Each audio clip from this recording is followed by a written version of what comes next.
Hello, and welcome to the Federalist Society's webinar call.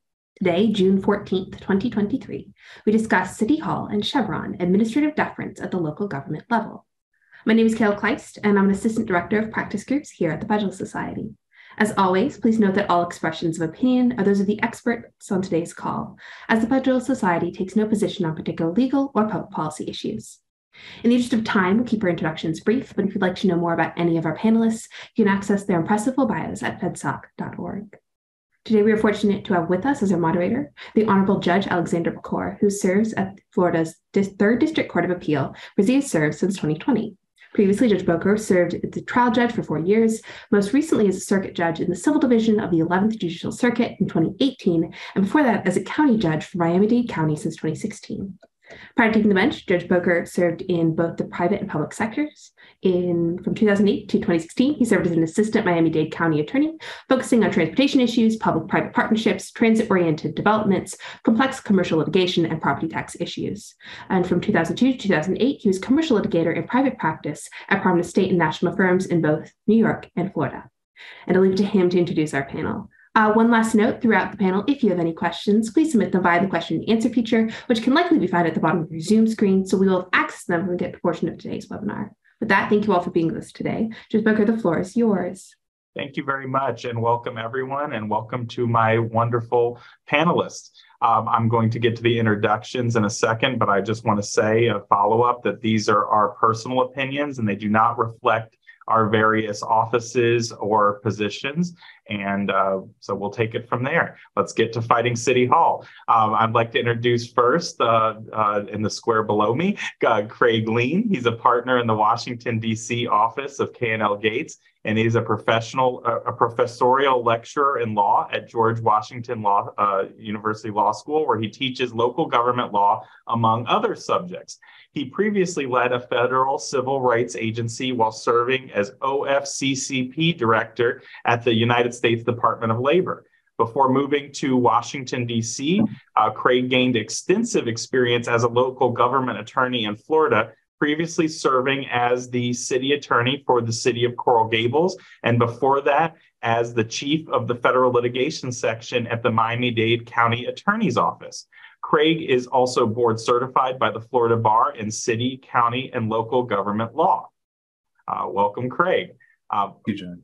Michael Murawski was appointed executive director of the Commission on Ethics and Governmental Integrity in June 2021. As the very first executive director of the Ethics Commission, Mr. Murawski is responsible for establishing the framework for how the office operates, including drafting the ethics code and any amendments thereto. He developed administrative policies and procedures, conducts ethics training for public officials, employees, and lobbyists, and runs the day-to-day operations of the office. Prior to becoming the executive director, he served as the advocate for the Miami-Dade County Commission on Ethics and Public Trust for over 20 years. In that position, Michael created and oversaw the enforcement unit, prosecuted ethics complaints, and conducted investigations. He also delivered ethics trainings to elected officials, county employees, and lobbyists, and provided opinions and advice on the ethics code to county and municipal officers and employees. Born and raised in Queens, New York, Mr. Murawski graduated from St. John's School of Law and served as assistant district attorney in Kings County, New York for 5 years. In 1992, he moved to Florida and served as an assistant state attorney in Broward County. He was in private practice as a criminal defense attorney until he joined the Miami-Dade Commission on Ethics as their very first advocate. In addition to his law degree, Mr. Murawski has a master's degree in public administration from Florida International University and has been a certified fraud examiner since 2007. He's admitted to practice in New York and Florida. Amanda Kahn, there you are, is the general counsel to WSSC Water, the 8th largest water and sewer utility in the country, serving over 1.8 million customers. Amanda's held a variety of legal, policy, legislative, and management positions over the past 30 years in Maryland, in state and local government. And during her career, she's represented municipalities, counties, and specially created governmental entities. She's appeared in front of the Maryland General Assembly for close to 3 decades, drafting numerous complex bills that have been enacted into law. Ms. Khan serves as a professorial lecturer in law at the George Washington University Law School, where she teaches local government law. She's been an adjunct professor of law at both the University of Maryland School of Law and the University of Baltimore School of Law, where she co-taught a course on legislation for many years. She's admitted to the Maryland Supreme Court, the U.S. District Court for the District of Maryland, and the U.S. Court of Appeals for the Fourth Circuit, along with the United States Supreme Court. She's currently the chair of the state and local government law sections of the Maryland State Bar Association and the co-author of the Court of Appeals of the Cocktail Party. That sounds interesting. The use and misuse of legislative history and battling the voices of unreason. HUD plays foul in its fight to uphold the FHA. And you've already heard my bio, so I won't repeat it. And we will dive right into this. I thought it would be nice if each person gave about a minute or two to sort of set the stage for what the appetite for what you'd like to talk about. And we'll just go in the order for that I introduced you. So, Mr. Lean, could you take it away? Thank you, Judge. It's such a pleasure to be here today with all of you, talking about a subject that really probably does not get enough attention, considering the amount of authority and power that local governments have over the daily lives of their residents. The reason I'm interested in being in this panel today and what I wanted to reflect on in this 1 or 2 minutes is, throughout my career at OFCCP, which was a federal civil rights agency, at Coral Gables, which is a city, at Miami-Dade County, which was a county, I always was very interested in checks on government power because, at the federal level, you have separation of powers, you have the 3 branches of government, you have checks that are built in. And so, yes, administrative deference does cause some concern sometimes that you're giving too much authority to the executive branch vis-a-vis the judiciary or the legislative branch. But at least there are checks and balances, and there's a statute that addresses that, the Administrative Procedure Act. At the local level, you don't always have that at the state and local level. And administrative deference can cause a significant impact. So when I was city attorney of Coral Gables, one of my goals was to take the administrative law of the city and to make it something that would be accessible to residents, where they could go online and look up a city attorney opinion that I issued, or where there was a complex issue of law, I'd bring it to the commission so they could clarify it.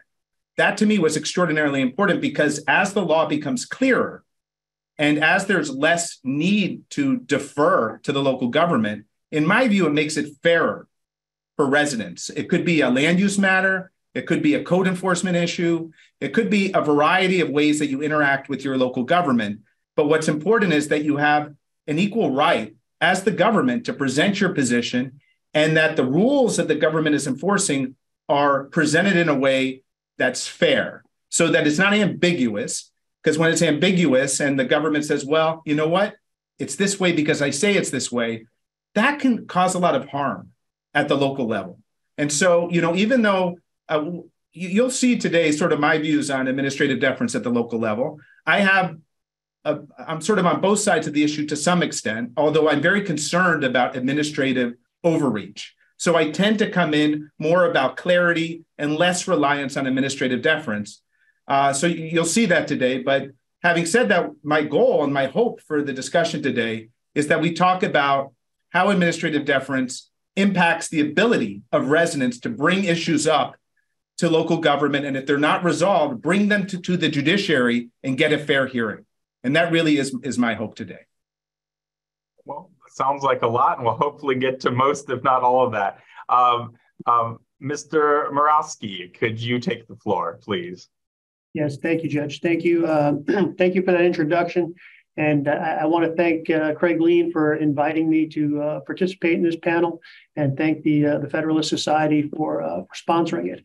As you mentioned, Judge, I did start working here in the city of Naples. By the way, it's the commission in the city of Naples, so I'm their first executive director. But in the year 2000, I started as the first advocate in Miami-Dade County and as for their ethics commission. And Craig, it's interesting that you mentioned checks and balances because we were an independent agency that was created by the voters in Miami-Dade County, And as an independent agency, a lot of people ask the question, well, who's the check and balance on you? You know, where do you get to do what you get to do? So it's interesting that in the ordinance that created the Miami-Dade County Ethics Commission, I just read it to you real quick. It says the Ethics Commission shall be empowered to review, interpret, and enforce the county and municipal code of ethics, conflict of interest ordinance, lobbyist registration, and ethical campaign practices ordinance. So it was, written into our enabling ordinance that we had the authority to interpret the ethics code. So what happens to people who disagreed with us, especially people, in the municipalities who just saw things a different way than the Ethics Commission did? Now, luckily, I spent the bulk of my career in Miami-Dade County from 2000 to 2021. That was prior to the 2018 amendment in the Florida Constitution that sort of did away with this deference issue. But I was happy it was around, because it was a good thing if you're a government agency to be able to tell a judge, Your Honor, and not only is our interpretation a reasonable one, but you should defer to it. I think people probably still make that argument, but now we don't have the law to sort of back us up on that. But I guess we'll talk about these things in a little bit more as we go on. Great. And Ms. Khan, please. So thanks to the Federalist Society for inviting me. This is my first time at the Federalist Society, so I appreciate the honor. And thanks to my co-professor, Craig Lean, for, I'm going to say, roping me into this, because he's the reason I'm here. So I come to this debate in a very practical way. And I will say that I do not share Professor Lean's concerns about applying deference at a local government level, because I think there are adequate checks. And when we talk later, I'm going to give you a recent example out of Maryland, how the General Assembly checked a bad interpretation of a county government's. And I come to this debate because I've been a drafter of many ordinances, many statutes, many regulations. Then as a lawyer, I have helped an agency interpret them and then defended that interpretation in court. And occasionally I've hit what I'll call the trifecta, which I drafted. Then later in time, I had to interpret it, probably sometimes to my embarrassment because I missed something, and then defended that interpretation and had agency officials like raise their eyebrow at me like, Amanda, did you really miss something? Why are we in the interpretation stage? But I try to think of this in a practical way as to the goods that come out of, the good that comes out of deference from both a outside point of view and a government point of view. So I'll talk more about that later. Great. And I think you all raised some interesting points, and I think something that we really need to focus on here. Just from a sort of survey 10,000-foot view level, Chevron deference, our deference, Seminole Rock, whatever you want to call it, it really applies differently in the states. There's some states that really follow the federal rules and the federal decisions almost lockstep. There's other states, and Amanda, I want to explore that with you and in Maryland a little bit later, how you do deference in Maryland. In Florida, as Michael alluded to, in 2018, we had a constitutional amendment, Amendment 6 to Florida's Constitution, that explicitly rejected Chevron deference in all court, in all interpretations, and the court does not have to rely on agency interpretations at the state or local level, and that's now codified in Florida's Constitution. I was looking around, and there are many other states that have either legislatively or through initiatives, mostly legislatively, ended judicial deference practice. And generally in the late 20 teens, but for example, the Delaware Supreme Court in 1999 through judicial action ended judicial deference. So we have a wide array. Pennsylvania, for example, recently reaffirmed judicial deference, and specifically in their state Supreme Court adopted the Chevron standard or reaffirm the use of the Chevron standard, citing to the federal cases. So we do have a wide array in the state level of what Chevron deference is. But one thing I want to talk about and explore with our panelists here is, what does that really mean? Because you can have no deference or no official deference like you do in Florida, but yet where an agency has expertise, or where it's very hard to challenge an agency's decision, or as Craig alluded to, where sometimes you don't even know what the agency's interpretation is if it's not posted anywhere.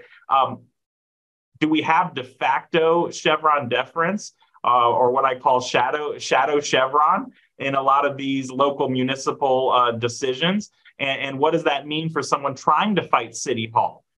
For example, as a judge, I'm a trial level judge. I was often presented with an agency, a local government's interpretation of a rule, a regulation. And even if I'm not giving official weight to it, this is someone that has some expertise with it. What am I supposed to do with that as a reviewing body, even if I don't have Chevron deference? Same question. If there is Chevron deference in a state, or it's a modified Chevron deference, like we're even like what's happening even in the United States Supreme Court, where Chevron deference and our deference is getting shaped and formed.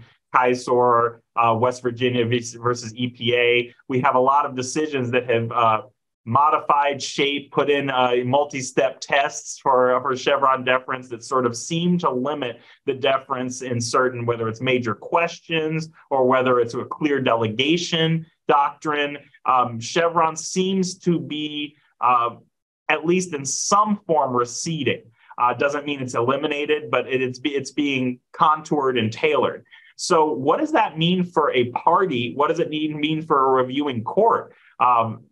At some point in Florida, and we're going to talk about some of the peculiarities here with our review of certiorari standard or second tier certiorari standard, if you're reviewing an agency decision, you might have de facto deference just because of the standard of review, as opposed to any constitutional standard. So does anyone want to comment on any of that broad stuff that I just spewed forth? Craig? I'll start. So when I was at the federal level, just briefly, I was the head of OFCCP, and that's a federal civil rights agency that audits companies. And those audits and reviews could sometimes take several years. And then finally, and you may disagree with the agency, finally, when you're done with that audit, you get to go to an administrative law judge. That could take quite a bit of time. You go through the administrative process up through the Secretary of Labor. And then finally, sometimes after 8, 9, 10 years, you get to a federal judge under the APA, and that federal judge is providing a deferential standard of review. So one point I would raise here is, do we really need Chevron and Auer deference when there's so many structural reasons why the administrative agency typically is able to get its way? So, if finally you get to an adjudicator at the end, and that adjudicator also has to put their thumb on the scale a little bit in favor of the agency, can you really ever get a fair hearing? So let me ask a follow-up to that, Craig. Sure. What does Chevron deference really mean now when you can fight over whether it's a major question, if you can fight over whether it's a clear delegation? I mean, it seems like we're circling the drain here on Chevron deference when you're even fighting over whether you have Chevron deference. So Judge, I think most people view Chevron, like if you're not like really into this area, I think most people think, well, yeah, if an administrative agency is determining what the appropriate standard for water is here, or the appropriate standard for a building, you should defer, like in terms of building safety or structure, you would defer to them. And I think courts should defer to them. No one debates that if it's a delegation and they're acting within their authority. Chevron relates to when there's ambiguities in the law itself and whether you should defer to the agency in those regards too. And, I don't know if there's so much place for it anymore, because the point is, it takes so long to get to a judge.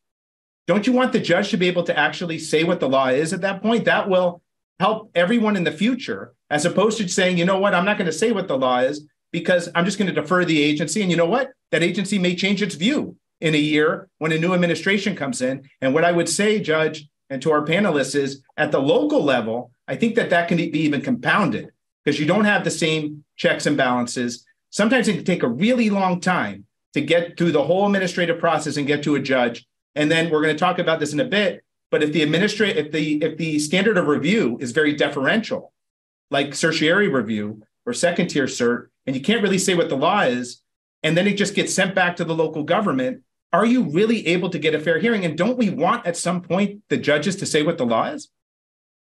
Well, that's a great question. Like I said, in Florida, we don't have Chevron, but most of the time it gets to us on a cert or second tier cert standard, where unless the law is clearly established, it's hard to grant cert on those issues unless we do. And that goes to the consistency issue that you're talking about and sort of a fairness issue. It's like it's almost an eye of the beholder. A panel thinks it's important enough. It's almost like the major questions doctrine. What's a major question? Well, to the litigant, probably everything's a major question.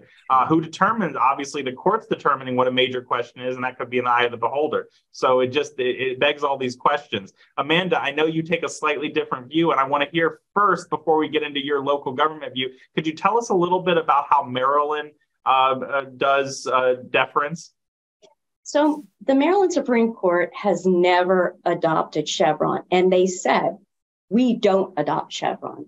They have adopted a different standard to the point they don't even call it deference. They call it weight. And that standard is they may apply a degree of weight to an agency's interpretation of statutes that the agency administers and the regulations adopted by the agency for that purpose.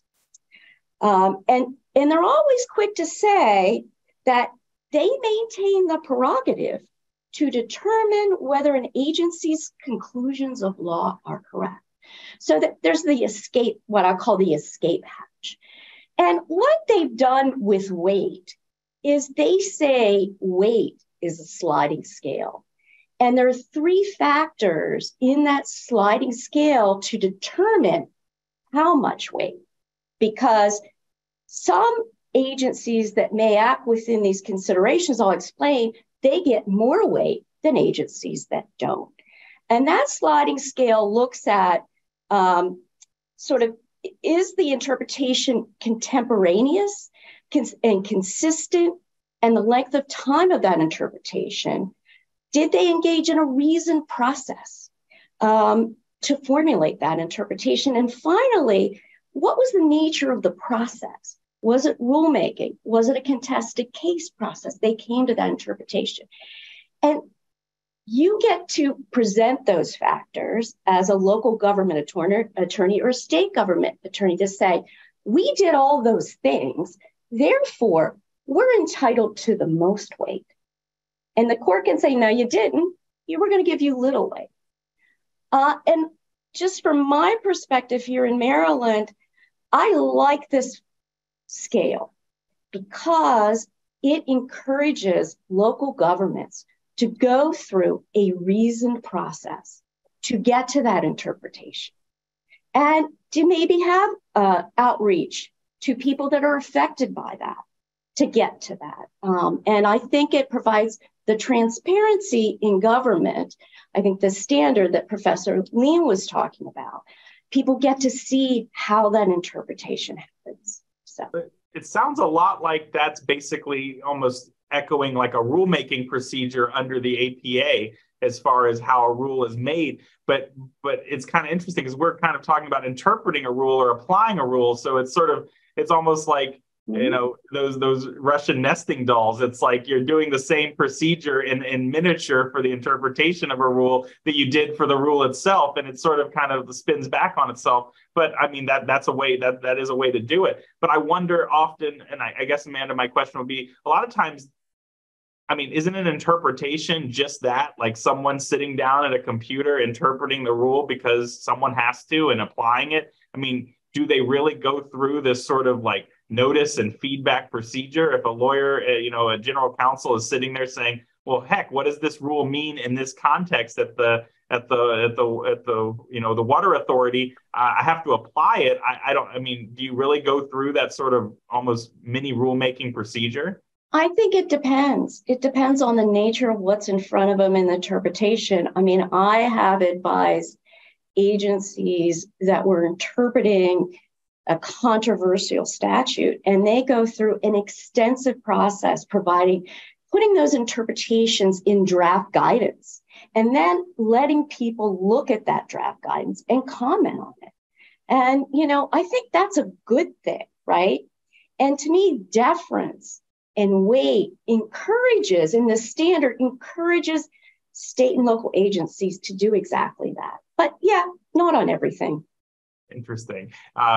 Michael, I want to hear a little bit about Florida, and you've had the interesting perspective. You're also the ethics guru too, and everyone defers to the ethics guy, at least tries to. So tell me how it works in your world when you make an interpretation. I mean, a lot of times, at least in the Miami-Dade County Commission on Ethics, if I recall, your word was sort of the Bible for anyone that had to live by the ethics code. Your interpretation was binding on a lot of folks. I think even, I'm gonna let you talk about it, but I think even folks outside of the county. So why don't you tell me a little bit about deference and how it worked, and when you interpreted a statute or when you applied a statute or a code to a certain situation? So thank you, Judge.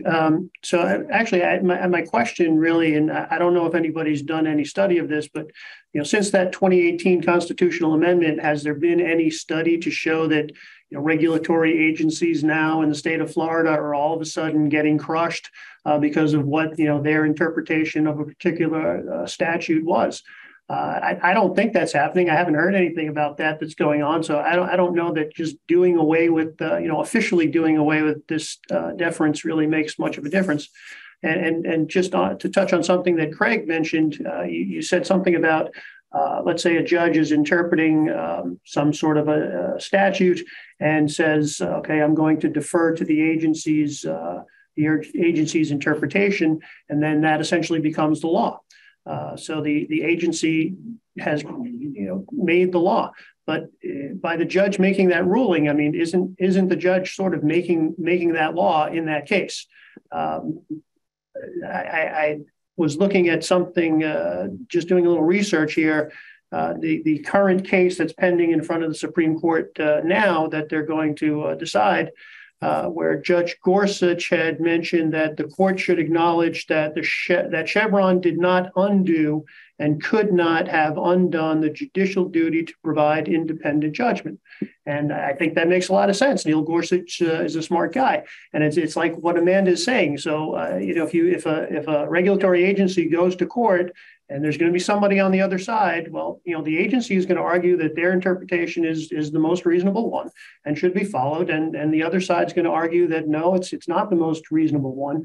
And I think a court is going to decide. So I'm not sure that we're not really splitting hairs here with saying, okay, well, yes, we're going to keep this deference when you can just call it weight instead. And you're essentially getting to the same result without calling it deference.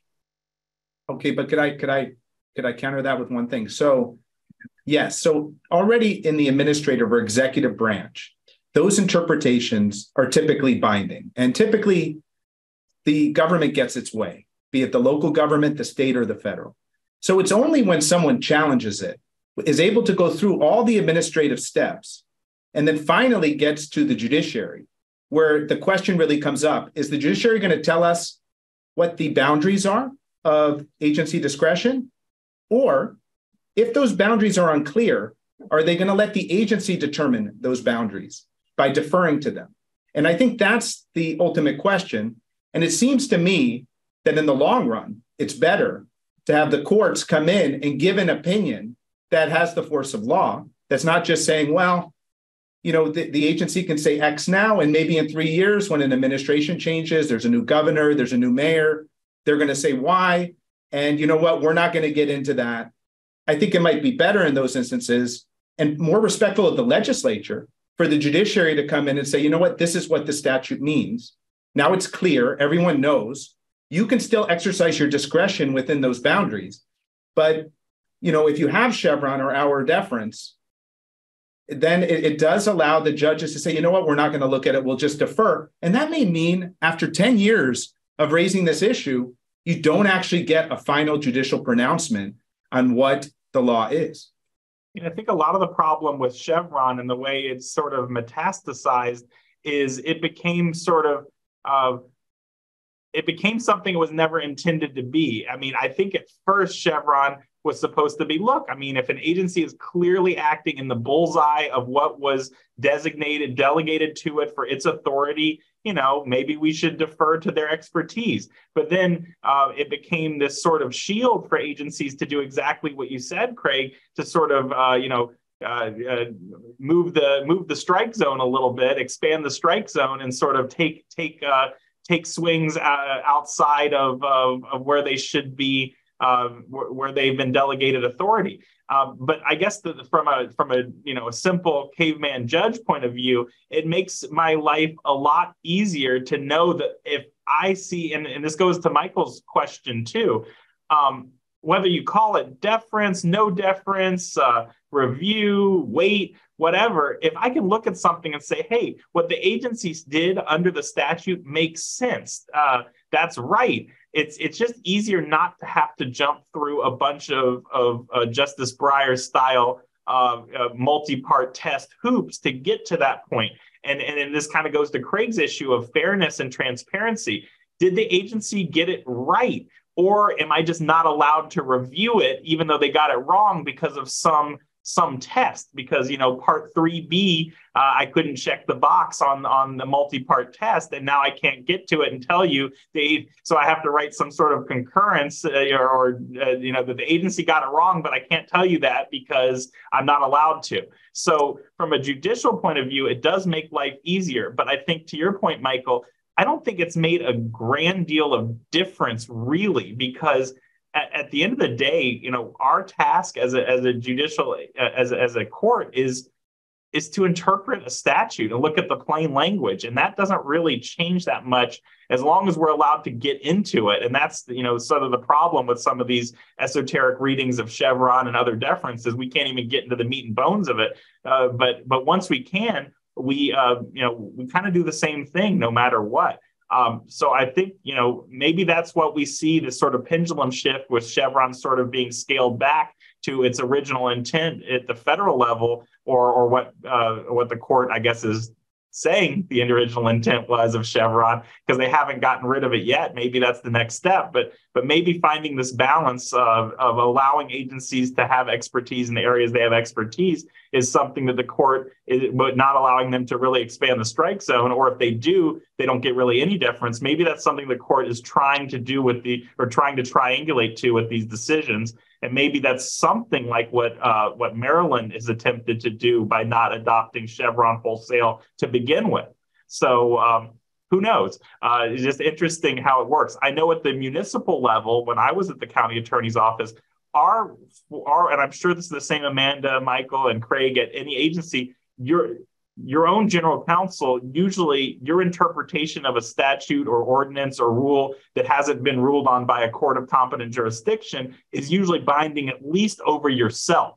So your own employees, officers, and agents have to follow your interpretation of a rule, statute, or procedure unless a court tells you otherwise, and this is, I kind of want to get to the practical side a little bit, what I call shadow Chevron, or what Craig called local transparency and fairness at the local level. Because if I, as a local government attorney, am telling my agency that they have to interpret a statute a certain way, and these are multiple decisions, multiple inflection points, it's expensive to challenge government to fight City Hall. So don't I, by having that authority, ultimately, kind of put my finger on the scales to begin with before we even get to judicial review at the local level, at least, where you might not have the big interest that can, fight a federal lawsuit. So how does the practicality of it affect the standard of review? Judge, if I could just go back and actually answer part of what your original question was to me, at the Miami-Dade County ethics, we did have the authority to interpret the ethics code of not only the county but of all the 35 municipalities and all the people that affected. So there were many city attorneys who would come to me and say, listen, I just don't agree with that what you're saying here is the way this should be read. And the practicality was, like Craig said, that, it's just it costs too much money to go to court and to try to duke this out. And in all the times that I've been at the Miami-Dade County Commission, I think we were challenged in court maybe 3 or 4 times, out of hundreds and hundreds of cases. So I think that weighs very heavily in terms of practicality. But again, I did do a little bit of research before I sat for this panel, and I was looking up the case that was prevalent prior to Chevron, something called Skidmore, and Skidmore versus Swift. And essentially that case said that you should consider the agency interpretation, although it's not controlling, which essentially is what Amanda's is saying that they do it in Maryland. So, if we just slide into that instead of this, I'm going to defer to the agency. Again, for me, I'm not an academic here, but I don't see all that much of a difference. And Judge, like you said, I don't know a single judge, and I know a lot of judges. I don't know a single judge who is ever going to look at something and say, what this agency doing is wrong. It's just the wrong interpretation. So, but I'm just going to let it slide because I'm going to defer to them. I don't think that happens in reality. Well, it certainly makes it easier that we don't even have to do lip service to Chevron deference in Florida. So we at least have that flexibility here. Like I said, it gets a little murky based on the standard of review by the time it gets to us. For example, a zoning decision in Florida still gets appealed to the circuit court, which is our trial court, sitting in its appellate capacity. And that eventually will come to the appellate court, my court, on a second-tier cert standard. And as you go up the ladder, it gets progressively narrower and harder to challenge. Although there's some decisions out there that say a misinterpretation of clearly established law is reviewable on second-tier cert. But then it gets into the questions, and I think talked about a little, what's clearly established? A lot of these things, and this goes into my practicality concern, a lot of these issues are never challenged because in the first instance, they're too expensive, or because of administrative exhaustion, like Craig talked about, it takes years. So by the time you're ready to challenge it, it's too late. So these have never come up to the court. So we're sitting here twiddling our thumbs at the second tier cert level because we'd like to get it right. We really would, but because there hasn't been any clearly established law on it yet, it makes it difficult. So we sort of have this Chevron deference without having Chevron deference because of the standard of review, and it hasn't been clearly established. So that's another thing. I mean, if you really want to eliminate Chevron deference altogether, you have to look at the standard of review the reviewing court is looking at. But to your point, Michael, I think there's an interesting thing about the Ethics Commission, too. You don't necessarily want the people subject to one could make an argument. You don't want the people that are subject to the ethics code and maybe not living up to its obligations to be their own interpretation officers saying, yep, I'm good. So it sort of makes sense to have some practical level deference to an officer who's tasked with it. But then the ability to challenge it, and I think what you're saying is in practical effect, if someone wants to challenge it, they still can. It might not be reasonable for them to, but in an extreme, abuse, that they can. And we have the level of review now to allow that challenge to happen. So maybe that's a good balance. I don't know. I take no position on that. I just work here. Judge, can I comment on a different way to think about challenging in interpretation? And it's an example that just happened in Maryland. We had medical cannabis that was allowed. We had 3 counties who interpreted their zoning code to say that retail medical cannabis was simply not allowed under their zoning code. Well, this past session, the General Assembly moved to total cannabis sales. They had heard about these 3 counties that interpreted their zoning code as not allowing even medical cannabis shops. And they said, we don't like that interpretation. Guess what they did? They put in state law that no local government can prohibit cannabis shops completely in their jurisdiction. And local governments, you now have to have a reasonableness standard, or look at reasonableness when you're adopting a zoning ordinance that affects the sale of cannabis. There's your check that doesn't take necessarily 10 years in litigation. And that's exactly what happened here. The people that were upset in those counties, they didn't go the court route. They went to the General Assembly and got a different interpretation. Well, isn't that the gold standard, to have the legislature that originally enacted the statute or is ultimately charged with the legislative scheme to tell you exactly what they want? I mean, isn't that what we're all trying to get to? So that's great when it happens. But as we all know, I mean, I'd be out of a job if the legislature spoke on everything every time so clearly. And I'll go find something else to do. Maybe you need another adjunct professor in your local government class up there. But I really think that's great. But but how does that apply? I mean, there's many areas. That's a big issue, a big ticket issue, and it deals with a lot of people. I think the issue with most local government issues is they don't rise to that level of really like captivating the public's attention. There might be a lot of money involved with the zoning issue. I mean, real estate prices in Miami are crazy, but for everyday issue, mom and pop issues, the government still has an awful lot of power. I'm not saying it's right or wrong. You want some sort of consistency, but we have an awful lot of deference still to the local level. Well, if I could add something on that, because in Florida, it does happen, Amanda, like the judge said, you do have the state legislature coming in and preempting the field. I'd say as local government attorneys, you have sort of a mixed feeling about that. On the one hand, if it's a local issue, you really want to have the home rule ability, and I know you do too, but the home rule ability to be able to act on those issues. If it's an issue of more statewide concern, sometimes the clarity is extremely helpful. So, I agree that probably is the gold standard. The legislature has spoken, but I think the underlying issue, which I don't think we're that far apart on, but, we may disagree a little bit, is where the legislature has spoken. And let's say for whatever reason, at the federal level, there may be political reasons why they can't go back to that issue.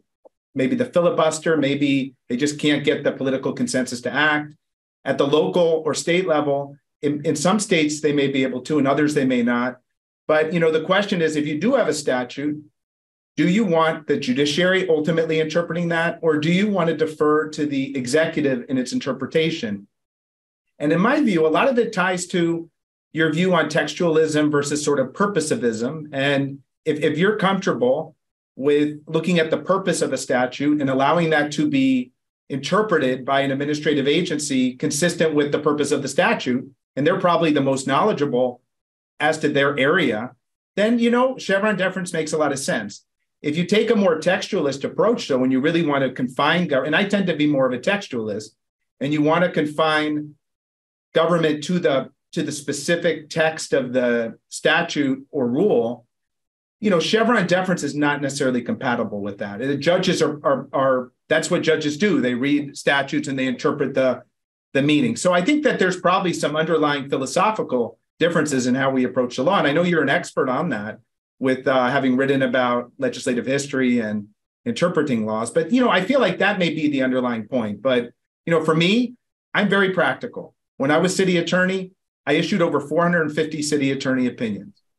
The judge knows this because I like to brag about it. So I issued over 450 city attorney opinions.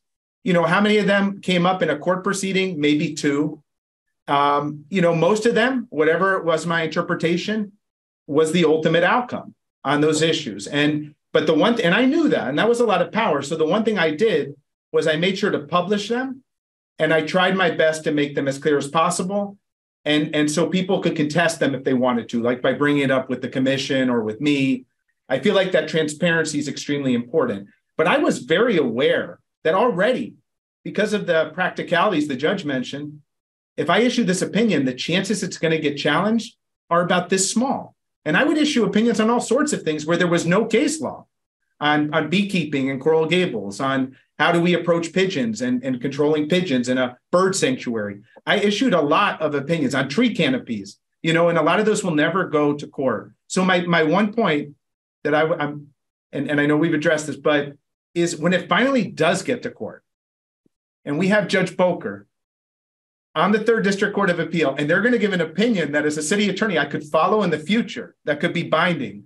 Wouldn't we want them to issue that opinion so that then I can say, hey, I can refer to that case in the future, as opposed to trying to cobble together an opinion based on lots of different secondary sources or opinions from judges that are not binding in the sense they don't determine the merits of the issue. They just say, we're going to defer. Judge, would you mind if I direct a question to Amanda? Because I know the other day she was, and I would ask her if she can expound on this legislative acquiescence that she talked about the other day. I had some notes for that. Please do, and we don't have to stand on any formality here. Shoot. Because when she mentioned it, I thought to myself, my God, that's a great argument to make if you ever have to go to court as an agency. So, Amanda, would you? Yeah, so this is a doctrine I've seen in Maryland where if you have an agency interpretation and, you can show that the interpretation, maybe it's through a reg or through, a guidance or an opinion, was in front of the legislative body and they didn't overturn it, you can argue the legislature has acquiesced in that interpretation. It's a hard route to go because I think you really have to show they knew about it in some context, because you can't just say legislative acquiescence and just say hope that they heard about it. You have to show it. But I've argued that and been successful in it, maybe one or two cases on the legislative acquiescence doctrine.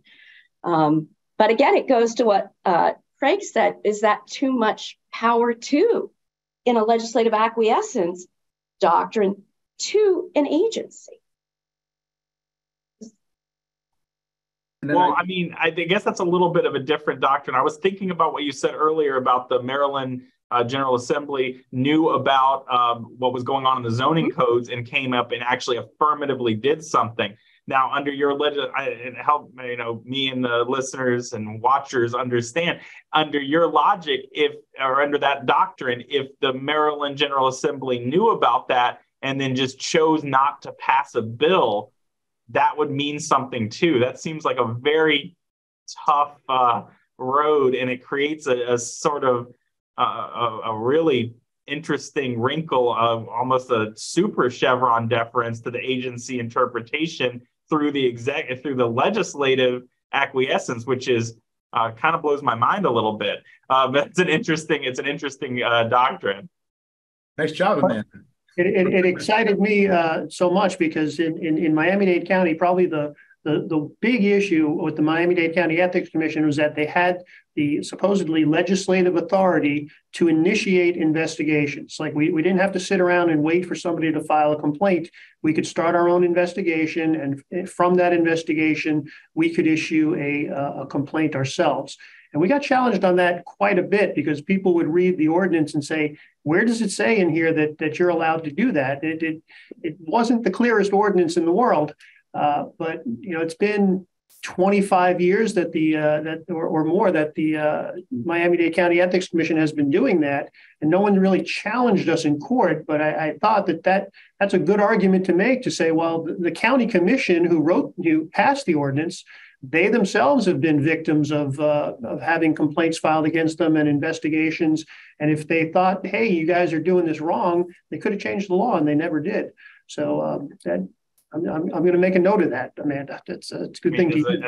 As a court, I find it a little bit of, just in having been a litigator too, one can easily poke some holes in that analysis and see that, legislatures are busy. They have a lot of things going on. They pass a lot of things, and there may be consensus, or they cobble together consensus to pass something.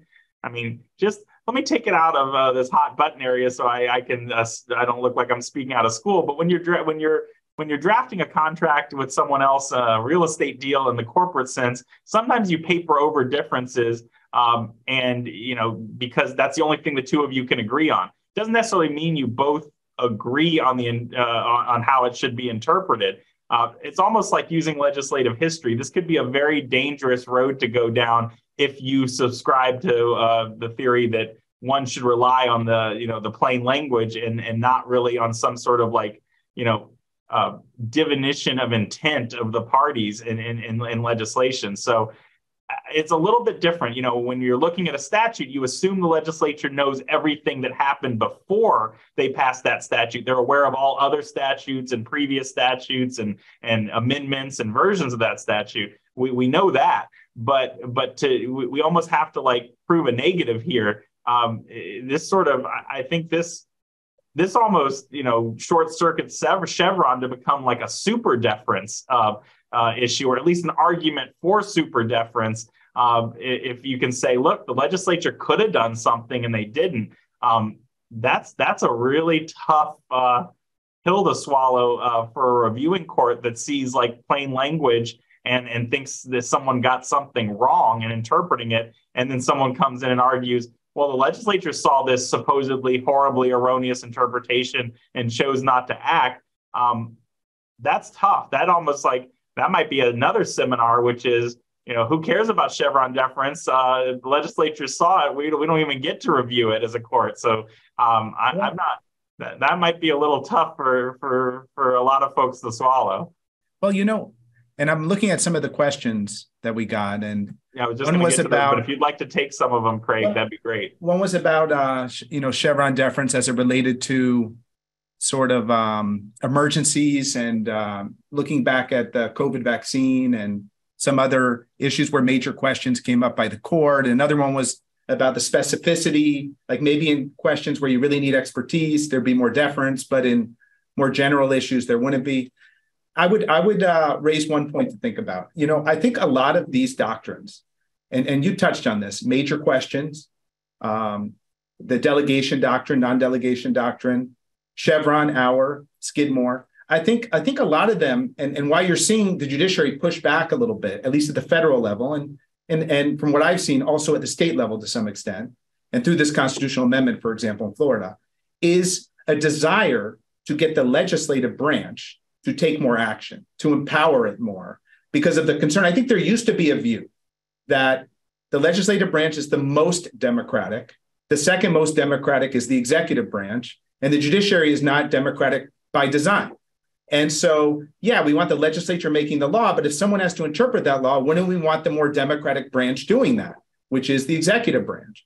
And I think that there's been sort of a retreat from that out of the concern that, well, wait, now the administrative or executive branch, it seems like their interpretations and their rules, and you often will see people pile up all the rules, that's becoming the law. And that really it's the executive branch is sort of dominating in this area now through rulemaking and interpretations, which are easy for them to do. You can, when I was at OFCCP, I could issue a directive pretty quickly, which was a form of guidance. So not a form of sub-regulatory guidance. So, I think that there's this view that, wait, maybe because of our constitutional design, we need the legislature to speak on these issues more clearly and not defer to the executive branch. And I tend to agree with that. And I think that the judiciary has a role there in interpreting the law and interpreting statutes. And that's why I tend to view this effort to get the legislature to be more active as very democratic. But I see the other side.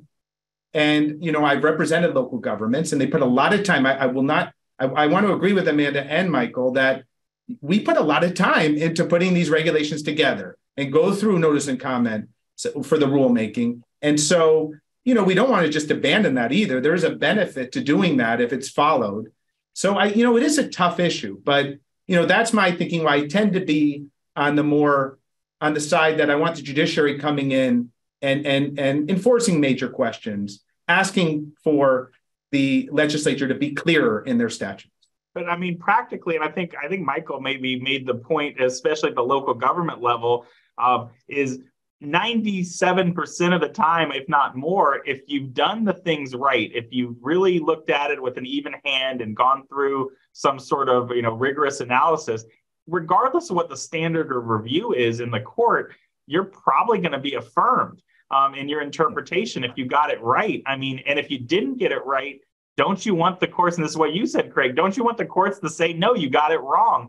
And the more hoops you have to jump through to get the courts to finally say you got it right or you got it wrong, I'm not sure, like I said, I think we've seen a clear trend in federal courts and certainly in Florida and a lot of other states to say, no, we really want the courts to weigh in on clear interpretive questions like that. But I think, Michael, you said it earlier. It's like, does it really matter? I mean, if you got it right, I mean, you're interpreting the ethics code for a city official outside of your county authority, but you're interpreting it for a city official. If that's just a crazy interpretation, of course they should be able to challenge it, I think is what you're saying. But on the other hand, you're going to give a reasoned interpretation. This is your expertise. It's going to be very hard for them to win if you got it right. So what difference does it make what the standard of review is of the court? So, I mean, from a practical point of view at the local level, I think, there's not a huge deal of difference between deference and de novo in this context. But I think some of the points we raised, Craig, you talked about just openness, knowing what the rule is, because I think the difference is the federal level, you either attack as a major question or it's clear. There's a big notice and comment section, lots of people reviewing it, which might not always be the case at the local level. You might not even know what the rule is you're being subject to. So I think, this raises a whole host of issues at the local level that may not be present at the federal level. For example, in the context of pandemic regulations, at the federal level, you at least know what's going on and have the opportunity to challenge. And even under Chevron deference or whatever exists of it today, for example, the judge I clerked for, Judge Meritorious, struck down a bunch of CDC regulations regarding cruise ships, even under that standard. So, if you get it wrong, you get it wrong. But But at the local level, you might not even know there's a regulation until you've already been subject to it. So I think openness and these other practical things come into effect so that you don't have what I call the shadow Chevron deference, which is basically deference by obfuscation or ignorance. So I think Craig's website and his 8,400 city attorney opinions are a good thing for the public. But anyway, we have a couple minutes left. I just wanted to give everyone a last word. So we can maybe do it in reverse order here. And I'll start this time with Amanda. So thanks again, Judge, for moderating. I want to make clear, I do support going to court and having the court make a final rule, because I do agree with Craig that it benefits everyone. But I think weight, as Maryland court has defined it, promotes better government, specifically at the local level, when local agencies know if they go through a reasoned process, they're going to get weight. So they are more transparent. They do things the right way, and they don't have, it's not a shadow thing. And one thing I want to point out is that one thing I always heard at the local government level, businesses often may disagree with an agency decision, but they want consistency. And sometimes that's more important than getting it the way they want. They want to know they don't want shifting sands. They want to know what the rules are. Thank you. Thank you very much, Michael.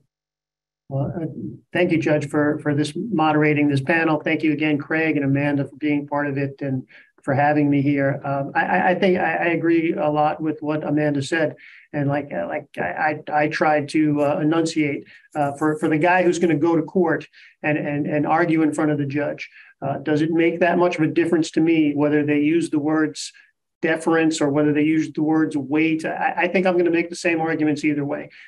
So if I can hold up my ordinance and say, Your Honor, the people who created this ordinance said we have the authority to interpret it. And so, they gave us that authority and our interpretation is reasonable and you ought to go along with it as opposed to what the other side is arguing. Again, I don't think there's been earth-shattering results since the 2018 amendment. I don't see that regulatory agencies are all of a sudden getting crushed. I don't know that it's going to happen on the federal level either, because I will make the prediction that they will overturn Chevron this session, and we'll see how it plays out. Thank you. Craig, I'll give you the second to last word. Thank you, Judge. This has been so much fun. I've really enjoyed having this discussion with all of you today. The one point I would emphasize is that administrative agencies, including cities, combine quasi-judicial, quasi-legislative, and quasi-executive power, and in many ways affect daily life more than Congress or the president or the governor or the legislature. You're interacting with them directly. And it's so incredibly important that those administrative agencies have checks because they combine those three powers. And so in my view, I think in the end, when that case gets up to the judiciary, which sometimes takes years, and I think that needs to be looked at too, should be quicker. When it gets up to the judiciary and a legal opinion can be given that is binding, that the judges should give it. And I think that in the end will benefit our system more, including the local governments themselves. All right. Well, thank you all. And I think in Florida, the voters determined that, it's tough to fight City Hall, to go back to our topic, but Chevron deference isn't something that the city needs to have in their quiver. And it gives the people one more chance to make sure that government and the courts get it right. But there's many ways to do it. And I think at the end of the day, we've had a really interesting discussion, and there's much more to talk about. And I want to thank the Federalist Society and my panelists for this lively discussion. And I turn it back over to you. Absolutely. On behalf of the Federalist Society and myself, thank you to our experts for the benefit of your valuable time and expertise today. And thank you to our audience for joining and participating. We welcome listener feedback by email at info@fed-soc.org. And as always, keep an eye on our website and your emails for announcements about other upcoming virtual events. With that, thank you all for joining us today. We are adjourned.